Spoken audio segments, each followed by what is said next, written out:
Este es el noticiero diario del Public News Service del 18 de noviembre de 2025. Cuenta con reportajes de Mike Clifford, Catherine Carley, Eric Tegeroff, Farah Siddiqui, Judith Reese Branch y Edwin J. Vieira. Numerosas comunidades de Charlotte, Carolina del Norte, se vieron conmocionadas tras el despliegue de equipos federales de aduanas y protección fronteriza durante el fin de semana, que arrestaron al menos a 81 personas. Los barrios de inmigrantes, normalmente prósperos, y las zonas comerciales quedaron paralizados. Así lo informa The Guardian. El periódico reporta que los agentes federales fueron desplegados en la llamada Operación Telaraña de Charlotte, del Departamento de Seguridad Nacional, lo que desató protestas. Charlotte es la ciudad más grande del estado, con una población diversa y en constante crecimiento. The Guardian señala que, durante el fin de semana, circularon en redes sociales videos que mostraban a personas siendo perseguidas o detenidas por agentes federales frente a diversos negocios locales. Mientras tanto, las organizaciones de defensa del consumidor celebran una reciente decisión judicial federal que amplía los requisitos de etiquetado para alimentos alterados, procesados y transgénicos. Una normativa del Departamento de Agricultura de Estados Unidos había eximido previamente de la obligatoriedad del etiquetado a productos como el maíz altamente refinado o los aceites de soya, a pesar de que estos representan aproximadamente el 70% de todos los ingredientes alimentarios transgénicos. George Kimbrough, del Centro para la Seguridad Alimentaria, uno de los demandantes en el caso, la considera una victoria histórica. El Departamento de Agricultura de los Estados Unidos también deberá emitir nuevas normas que aclaren que el empaquetado con código QR por sí solo no basta para informar a todos los consumidores y añadir opciones de divulgación adicionales. Quienes se oponen al etiquetado obligatorio argumentan que este induce a error a los consumidores sobre la seguridad de la biotecnología. Un nuevo estudio revela riesgos para el embarazo derivados del vapeo, y lo peor podría no ser la nicotina.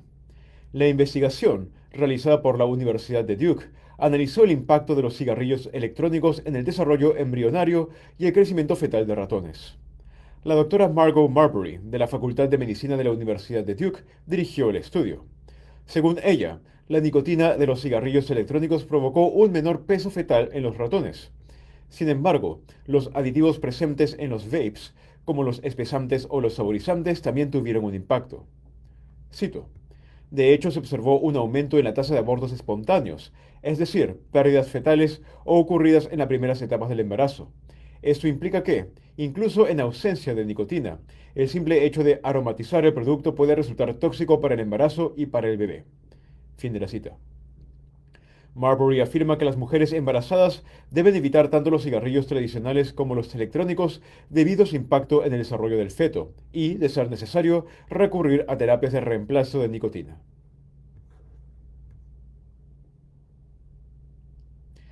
Mientras el gobierno federal reabre tras el cierre más largo en la historia de Estados Unidos, los bancos de alimentos de Ohio afirman que los efectos aún se sienten en todo el estado. Los retrasos en los beneficios de SNAP y la suspensión de los programas del USDA han impulsado a más familias a solicitar asistencia alimentaria de emergencia en las últimas semanas. Más de 716.000 hogares de Ohio debían recibir los beneficios SNAP de noviembre, pero muchos inicialmente solo recibieron pagos parciales debido a las primeras directrices federales. Los beneficios completos se autorizaron en todo el estado el jueves pasado. Esta brecha provocó que los bancos de alimentos se esforzaran por absorber un aumento repentino de la demanda. Jason Aldrich, del Banco de Alimentos del Oeste de Ohio, indica que registraron un fuerte incremento al inicio de noviembre. Cito: entre septiembre y octubre, aquí en el Banco de Alimentos hemos visto un aumento del 11% en el número de personas que buscan nuestra ayuda alimentaria, y esas cifras se mantienen altas si no es que siguen aumentando. Fin de la cita. El programa SNAP inyecta normalmente 13 millones de dólares diarios en los presupuestos de alimentos de Ohio entre el 2 y el 20 de cada mes. Cuando los pagos se retrasan o se reducen, los bancos de alimentos se convierten en el sistema de respaldo para las familias que esperan los beneficios.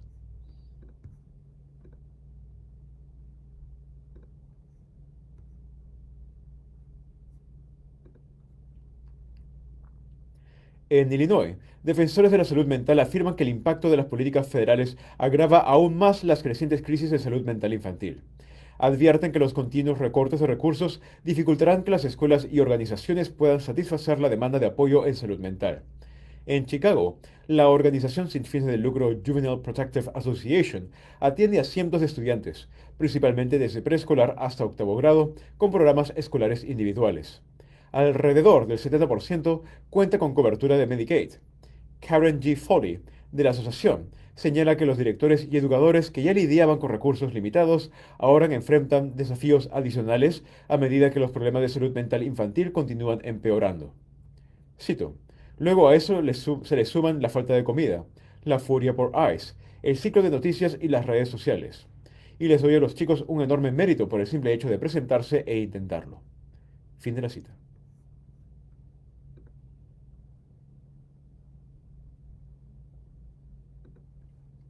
Finalmente, ante el aumento de los precios de la vivienda en Nueva York, los defensores de los derechos de las personas sin hogar esperan con interés el inicio del programa piloto de vales de acceso a la vivienda.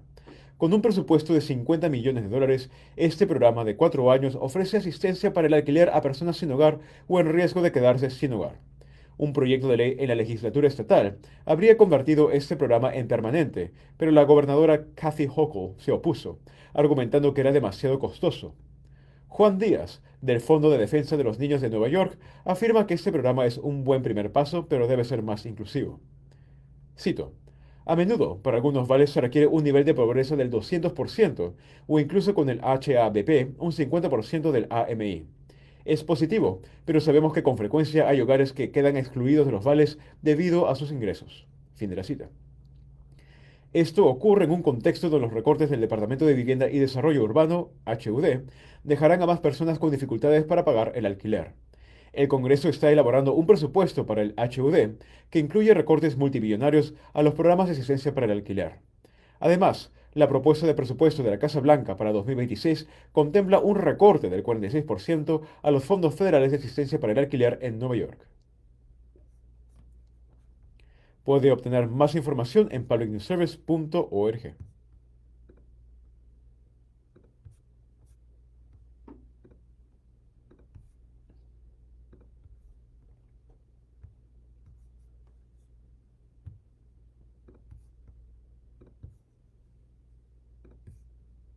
De El Lexington Herald Leader por Beth Musgrave.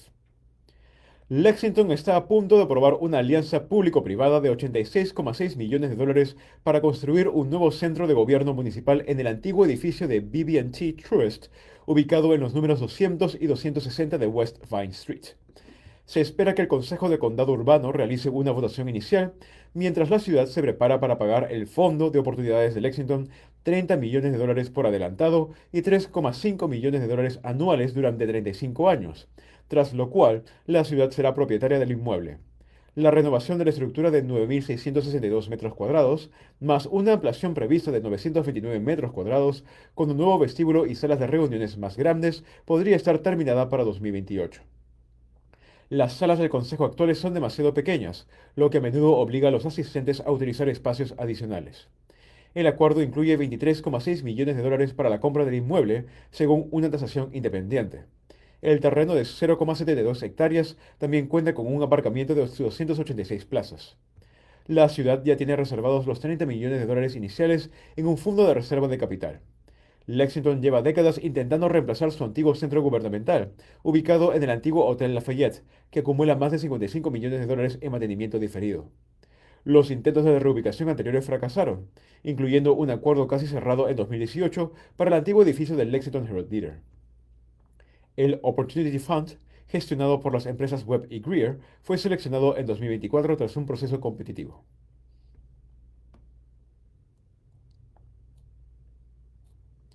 De El Lexington Herald Leader por Christopher Leach. La Administración Federal de Aviación, FAA, ha dejado en tierra dos modelos más de aviones que podrían tener componentes y fallas similares a los del avión de UPS que se estrelló en Louisville a principios de este mes, causando la muerte de 14 personas. La FAA envió el viernes una directiva de aeronavegabilidad de emergencia a los propietarios de aeronaves MD-10 y DC-10, exigiendo que los aviones permanezcan en tierra hasta que se sometan a inspecciones y las reparaciones necesarias. La directiva indica que la estructura del soporte del motor de ambos tipos de aeronaves es similar en diseño al avión MD-11 de UPS que se estrelló cerca del Aeropuerto Internacional Muhammad Ali en Louisville el 4 de noviembre. La Junta Nacional de Seguridad del Transporte está investigando el accidente. En su conferencia de prensa más reciente, el miembro de la Junta, Todd Inman, declaró que se escuchó una campana repetitiva en la grabación de la cabina del avión segundos antes del impacto. La FAA indicó que es probable que la condición insegura exista o se desarrolle en aviones con una estructura de soporte de motor similar y que dicha condición podría provocar la pérdida de la seguridad en el vuelo y el aterrizaje. La nueva directiva afecta a 10 aviones adicionales registrados en Estados Unidos. La agencia federal ya había ordenado la inmovilización en tierra de todos los aviones MD-11 y MD-11F hasta una inspección más exhaustiva. Los MD-11 representan aproximadamente el 9% de la flota de UPS Airlines y son los aviones de pasajeros de fuselaje ancho y tres motores más grandes del mundo.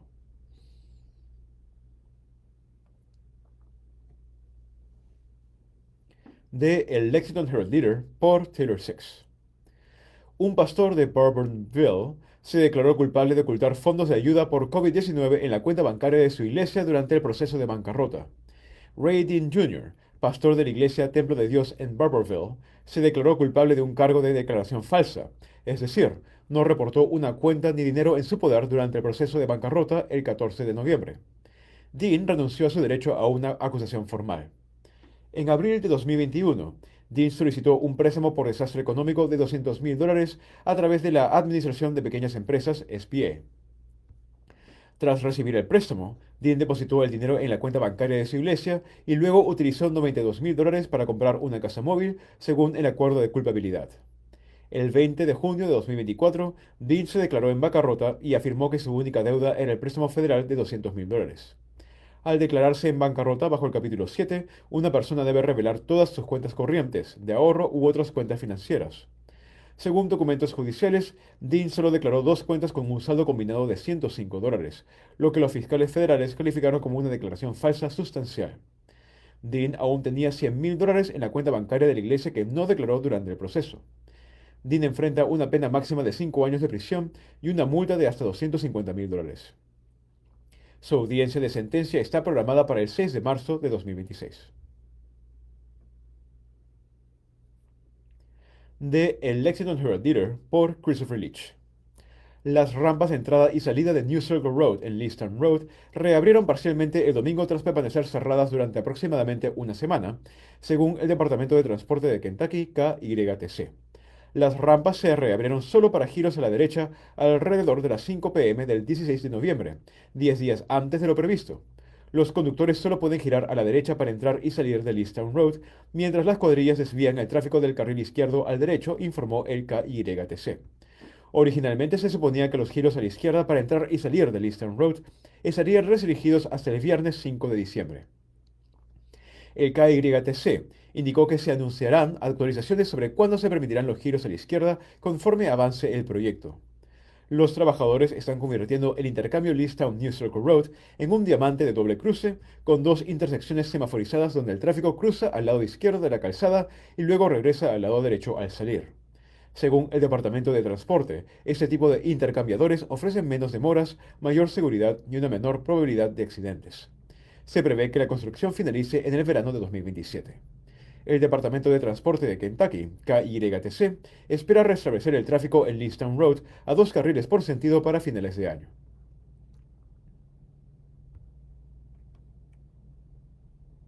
De El Lexington Herald Leader por Aaron Mudd.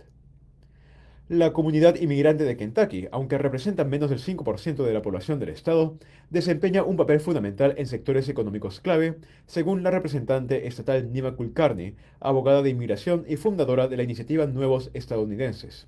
En su intervención ante la Comisión Asesora de Asuntos Internacionales de Lexington, explicó que los inmigrantes se enfrentan a grandes obstáculos, desde sistemas federales de inmigración obsoletos y credenciales extranjeras no reconocidas hasta dificultades lingüísticas y acceso limitado a la educación. A pesar de ello, su impacto económico es considerable. Los inmigrantes generan $14,000 millones anuales en producción económica, pagan 1.500 millones en impuestos y ejercen un poder adquisitivo de 4.500 millones. Constituyen el 7% de todos los propietarios de negocios de Kentucky, el 13% de los emprendedores locales, el 12% de los trabajadores de la construcción, el 16% de los médicos y casi una cuarta parte de los desarrolladores de software. Los refugiados y solicitantes de asilo también generan un beneficio fiscal neto a nivel nacional. Un estudio federal, estima un impacto positivo de 123.800 millones de dólares en 15 años. Kulkarni también advirtió sobre el aumento de riesgos para las comunidades inmigrantes debido a los recientes cambios en la política federal del presidente Donald Trump, incluyendo la derogación de las protecciones de lugares sensibles y la ampliación de las colaboraciones del programa 287G, que permite a las fuerzas de orden locales colaborar en la aplicación de las leyes de inmigración. Varios condados y departamentos de Kentucky ya se han adherido a este programa. Instó a los inmigrantes a buscar representación legal, mientras que el Herald Leader publicó una guía sobre cómo actuar ante encuentros con ICE.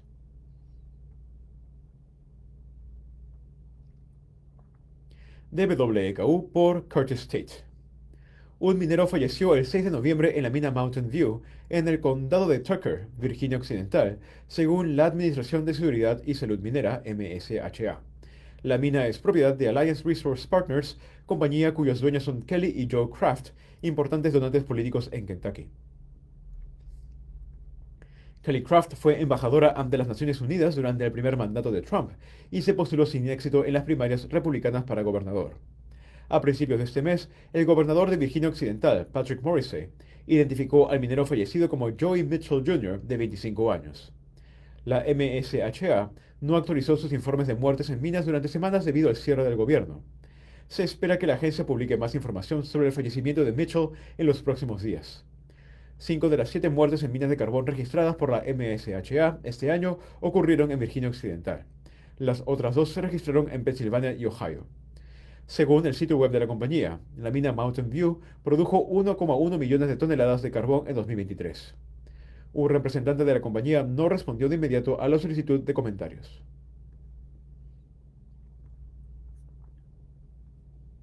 WKU por Sylvia Goodman.